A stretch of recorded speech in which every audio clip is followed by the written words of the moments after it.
Deep under the glittering bridges of Glimmerfold, something ancient is waking.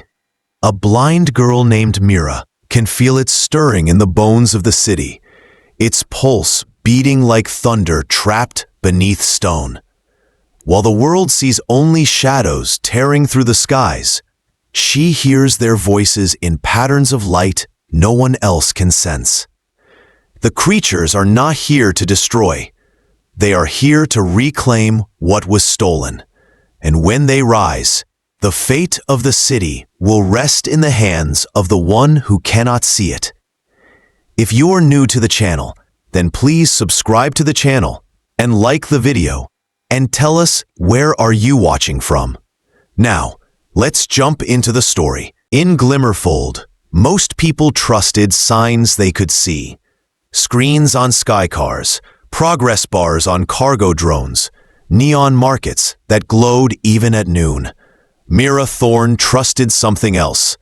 She trusted the pressure of light against her skin, the way sound braided with air, the gentle pulse that told her where a hallway ended and a doorway began.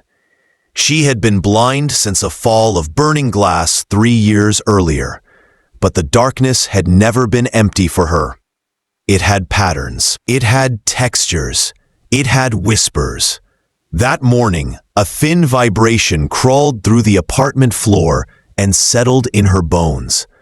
She paused with her spoon, listening. The porridge cooled, but the feeling did not. It climbed, like sunlight underwater. "They're returning for what is theirs," she said. Her father, Jonas, closed a wrench set and tried for a smile she could hear but not see. "They who, cub?" "The old ones under the eastern ridge," she answered softly. "They are awake again." He sighed. He had learned to carry 2 kinds of worry. The ordinary kind, about rent and food, and the extraordinary kind, about a daughter who felt storms before clouds formed. "School first," he said, "visions later." On the elevated walkway, her friend Tavi Griggs clattered beside her, backpack full of salvaged boards. "Late again," he muttered, "and the buyer is a clock." Mira slowed. The pressure changed again, a hush in the air, like a breath held by the city. "Tavi, wait." From far below, machinery groaned. It was not a normal echo. It was a depth sound, a summons. Somewhere beneath the eastern plateau, drill teams cheered or cursed at a sudden breakthrough. A command channel, sharp with authority, said, "Hold the feed steady." Down in the consortium's core station, Director Casper Hale smoothed an already perfect collar. "Is it a seam?" he asked. Dr. Priya Ashok tapped readings with a tight jaw. "Not a seam. A cavity, large. There are heat waves shaped like movement." "Optics glitch," Hale declared. "We push forward." "Sir," Priya warned, "the signals have structure." "And we have targets to hit," he replied. "Seal, reroute, and mark this discussion confidential." But structure cannot be sealed. The pattern migrated, first into the drill housing, then into the tunnels, then into the city's bones. It rose through storm drains and elevator shafts, through the chill ribs of bridges, until it touched the thin skin on the back of Mira's hands. She took a breath. The pulse arranged itself into lines and bursts, like lanterns blinking from hill to hill. Not words, she thought, but meaning. In class, the ceiling trembled. The windows sang one long note. The instructor reached for the emergency protocol, just as the lights dimmed to a bruise, and then steadied. Students whispered. Some laughed. One cried. Mira felt the second tremor before it arrived. This one had direction. It came from below and east, and it was angry but careful, like a mother raven sweeping intruders from a nest. Hours later, on the walk home, Tavi cursed at the traffic freeze above the lower market. "We'll never get across," he said. "Mira, what do you—" "Stop," she said. "Listen." The city obeyed her. For a heartbeat, even the wind stilled. Then a sound dropped out of the clouds. A tearing silk shriek that prickled every hair on every arm in Glimmerfold. People looked up and saw a long, radiant shape slip between the cable towers like a river of black glass with light beneath it. Tavi forgot how to breathe. "Is that a loomworm?" Mira said. The word did not feel new in her mouth. It felt like the end of a question. The creature did not spit fire. It cut a beam of hard light that sliced through a consortium relay, and the relay simply sighed into steam. No one died. The scream that followed came not from pain, but from shock. Shop signs toppled. Drones fell. Somewhere, alarms fanned out like flocks. Mira stood very still. The pressure language filled the space around her, bright and urgent. "They strike the framework," she said. "They leave people alone." Tavi grabbed her sleeve. "That's attack enough." "It is a message," she answered. She tilted her head, tracking pulses most people could not feel. And they are asking for something that was taken. Above the city, more shadows unstitched themselves from cloud. 3, 5, 9. Each angled toward a piece of the consortium system. Transport spines, power wells, broadcast needles. Each cut only steel and wire. Each spared anything that breathed. Down in the emergency room under City Hall, Mayor Loren Vale loosened a tie and tried to look steadier than he felt. Chief Rhea Dorn stood at his elbow, looking like a wall. "Targeted strikes, sir," she said. "All on consort." Director Hale slid into the room with the quiet of a man who hates to sweat. "Unknown species," he stated.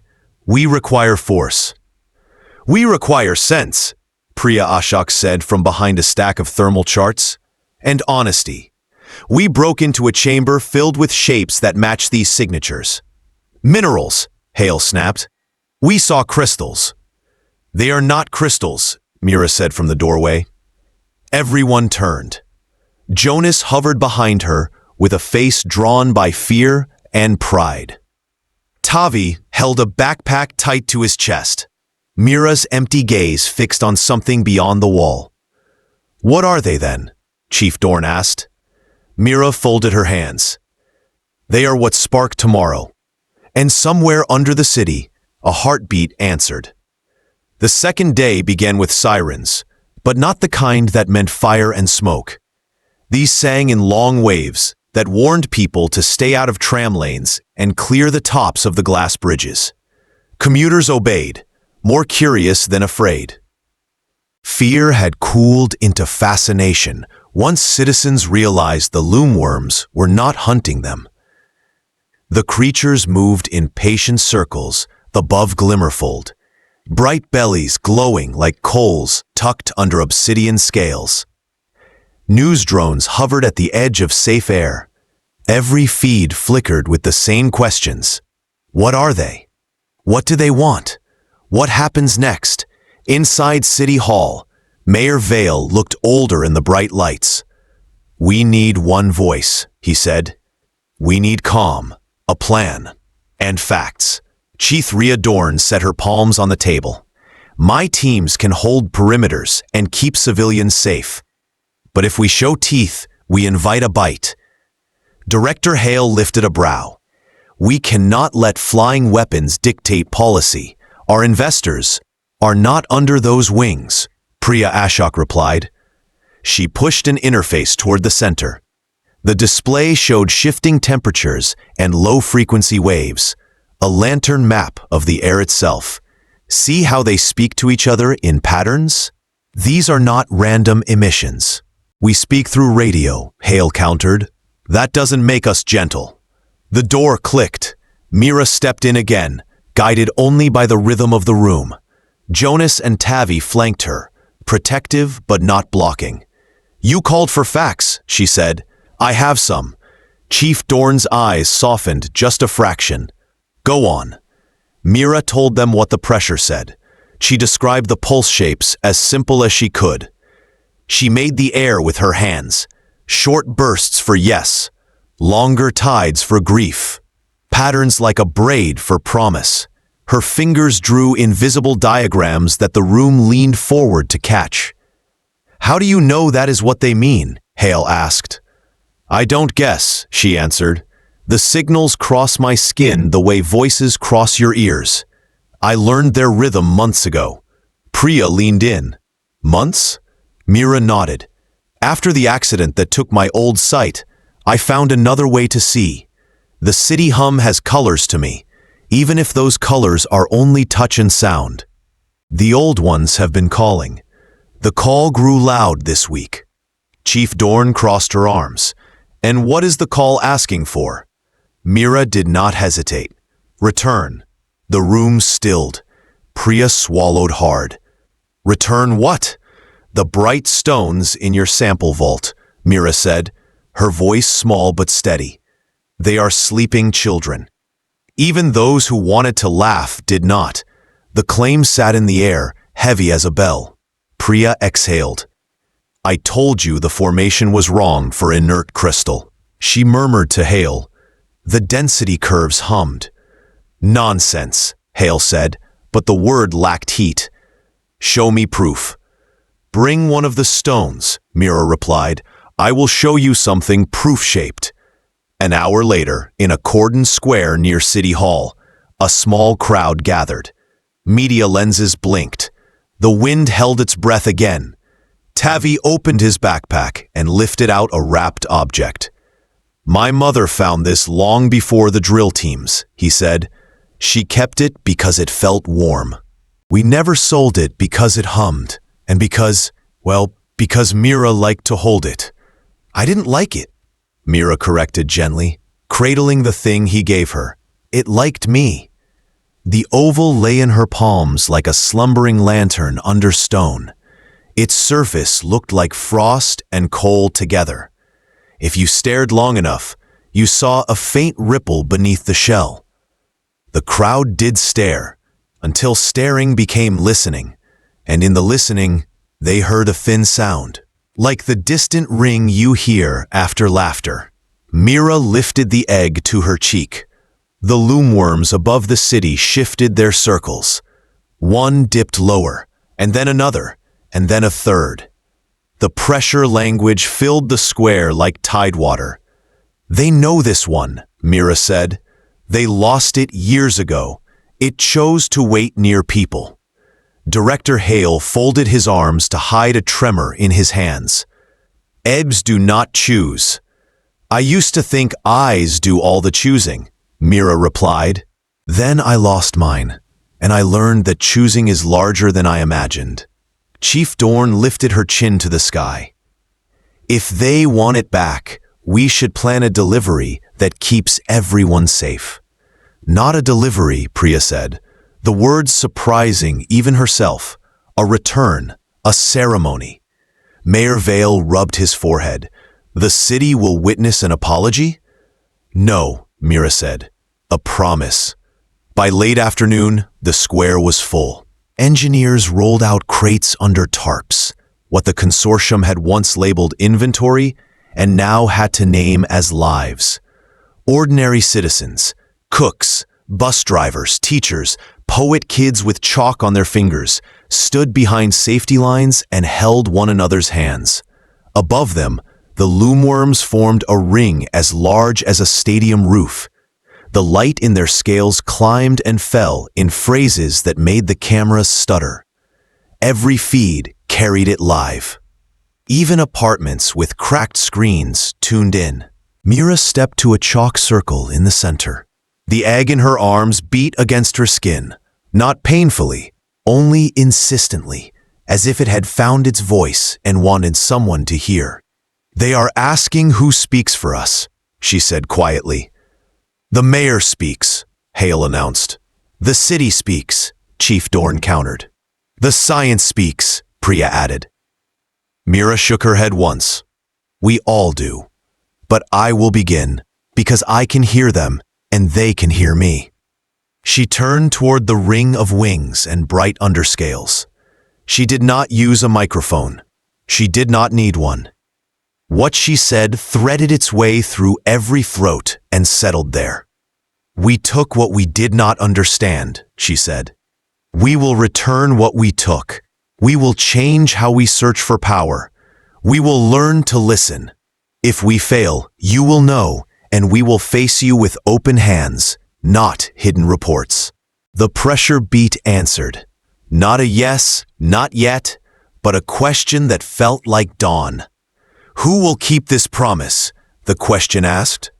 "We will," Mira said, "and I will." Behind her, Director Hale stared at the rows of crates. He saw not quartz, not credits, not metrics. He saw the shape of a job that could be done differently and the cost of pretending otherwise. He did not love the cost, but the circle of wings above him made lies feel small. "We will," he said at last, and his voice carried on channels he had not intended to open. The loomworms drifted lower. The square filled with a scent like rain on dust. Mira held the egg to her heart and waited for part 3, even if she did not know its name yet. Dusk threw soft bruises across the towers when Chief Rhea Dorn led a small team to the council roof. The city below looked like a map of constellations someone had spilled and tried to brush back into place. 2 medics, 3 engineers, a translator from the old river quarter, Priya Ashok with a case of instruments, and Mira with her egg formed the core of the delegation. Jonas waited by the stair door, hands in coat pockets, trying to trust the world he could not fix with a wrench. "Hold your lines," Chief Dorn told the security ring. "You see harm, you step. Otherwise, you let the girl speak."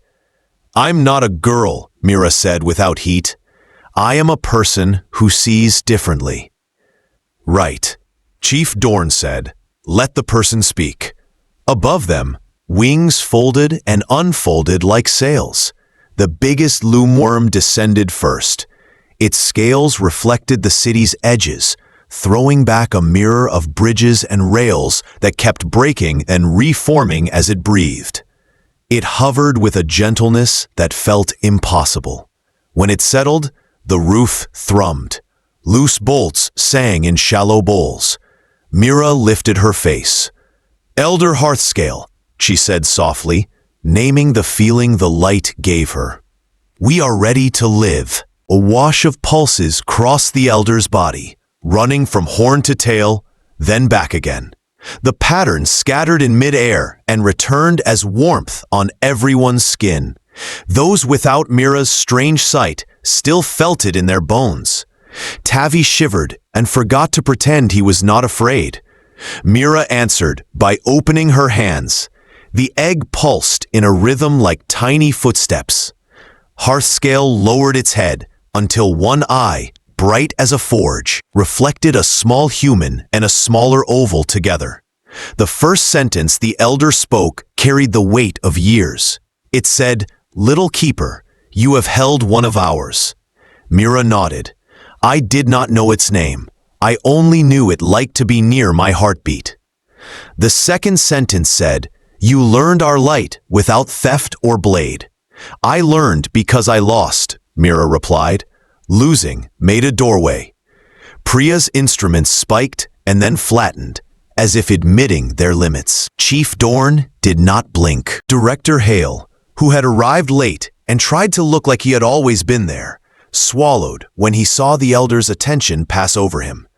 Mira spoke again, slow and careful. "You are right to be angry. We opened your nursery. We took eggs because we do not look with the right eyes. We can try again. We can look better." Hearthscale's answer dappled its flanks with gold. The roof brightened. The city below lifted faces to the light. The elder said, "Anger is a wing. It lifts, but it does not land. We wish to land." Mira smiled, small and honest. "Then let us land together." Behind her, a whisper of static meant that every media feed had joined the roof. The city watched the conversation without words while words carried it. Mayor Vale spoke into a handheld. "We stand by the return," he said. "We will mark new boundaries under the Eastern Ridge. We will build with respect." Director Hale cleared his throat. "The consortium will move operations to safer ground," he said. He did not say the board would be furious, or that the numbers would shiver, or that he did not sleep much anymore. He said the thing that mattered in the moment. Mira lifted the egg. "This one is yours," she told Heartscale.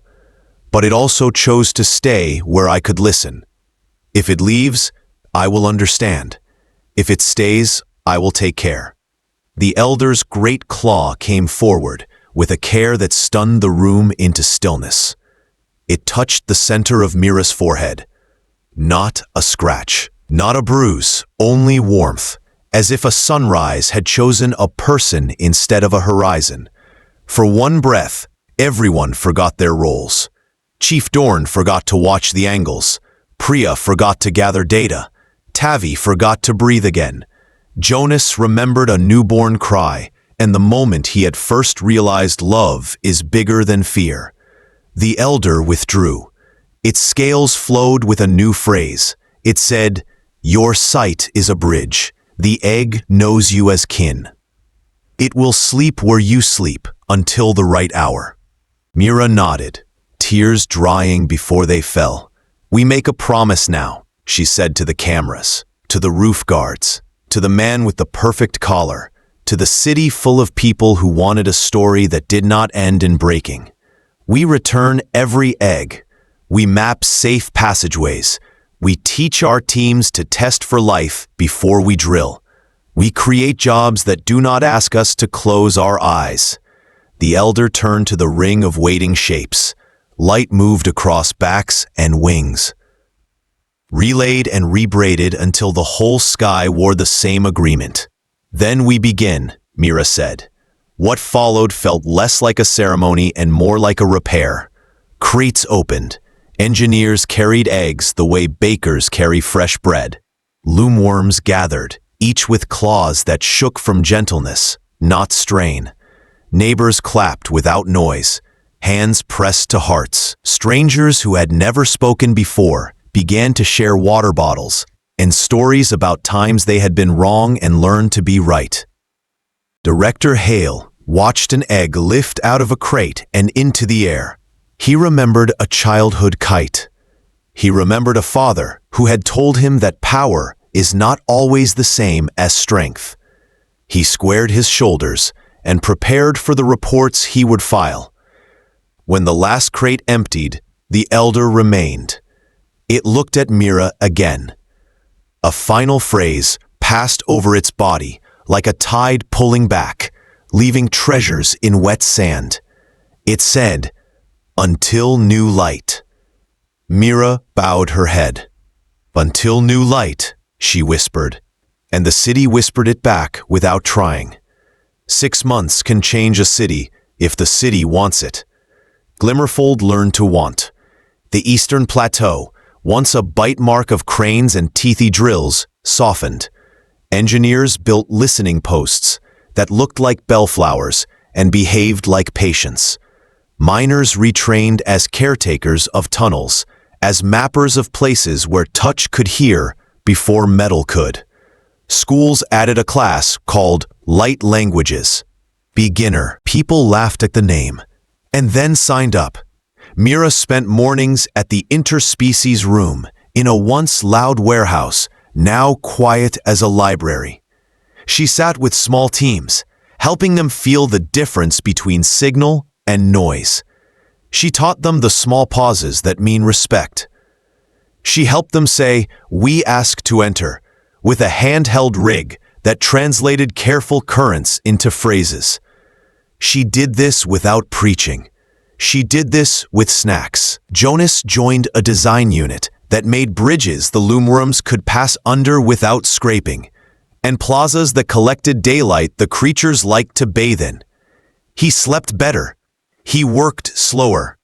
He laughed when a plan failed and said, "Good, now we can do it right." Tavi found a job that paid fewer credits and more meaning. He salvaged old city parts and turned them into learning tools. Little boxes that hummed like eggs when you held them. Kids took them home, put them under pillows, and swore they dreamed in gentle sparks. Dr. Priya Ashok wore a badge that said liaison, but what it meant was listener. She visited families whose apartments shook during early flights and explained timetables. She wrote papers that used simple words and clear drawings. She argued, when needed, with a voice that never rose. Chief Rhea Dorn kept her teams sharp and taught them the difference between alert and panic. She retired the old drills they used to practice breach entries and replaced them with training in negotiation. A quiet city looks easy from far away. Up close, it is work. The communication center's back wall displayed little dots of light that moved when loomworms passed through the caverns. People came on lunch breaks to watch. They whispered hello, even if no one could hear them. Through it all, Mira carried the egg. It rode in a sling across her chest at first, then in a nest built into a chair that went where she went. Sometimes it pulsed in a rhythm that meant curious. Sometimes it hummed in a rhythm that meant sleepy. Sometimes it rested against her like a second heartbeat. When it grew warmer, the center's nurses brought towels. When it brightened, the engineers dimmed the room. When it slowed, Mira pressed her palm to the shell and told stories about markets and small miracles, about a city that had learned a new way to count. The day of the council meeting, the sky lay clean and gentle. A blue ribbon pulled flat. 3 loomworms rose from the eastern passage, ambassadors arranged like notes in a chord. The elder Hearthscale came last, slow and steady as a tide. The plaza below filled again, not with fear this time, but with soft talk and the clink of cups. Mira walked to the lectern and did not use it. She sat on a low stool with the egg in her lap and let the city settle. Mayor Vale thanked the builders and the caretakers. Director Hale spoke in a way that made him human. He listed costs and then he listed gains that did not fit in chart. He did not sing, but his voice carried something close to a melody. When the wind shifted, Mira felt the change. It was like a door opening onto summer. The egg pressed upward into her hands, and then outward, as if the world had become just wide enough. "It is time," she said softly. Cameras leaned in without moving. Children stood on tiptoes. Elders wiped their cheeks before anything happened, the way people do when they know the shape of hope. The shell did not crack like you expect. It softened. It thinned where Mira's fingers had always rested. Light bled through, not blinding, just sure. A line spread and then another, and then the egg became more space than shell. Something small and coiled, uncurled, as careful as paper waking. The newborn loomworm blinked. Its eyes were not copper like the elders. They were the smoky blue of morning windows. It breathed, and a ring of light rolled out across the plaza. Phones shook. Railings hummed. People laughed the way people laugh when they are not afraid. Hearthscale lowered its head. A wave of patterns ran along its side like a lullaby. The small one answered, not with the elder's grammar, but with a child's music, short and delighted. It lifted its small face toward Mira and pressed a soft snout against her palm. The plaza sighed. Some sound, like 1,000 pages turning at once, swept the square. Mira listened.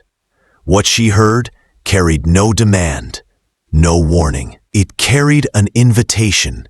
The small one said, "I know your heartbeat." She answered, "And I know yours." Chief Dorn stood at the edge of everything, and allowed herself one smile that no one would later believe. Priya wiped her eyes with a sleeve and then pretended to check a dial. Jonas put a hand over his mouth and then dropped it and clapped silently, because sometimes sound is too small for joy. The newborn lifted, just a little, and made a small loop in the air.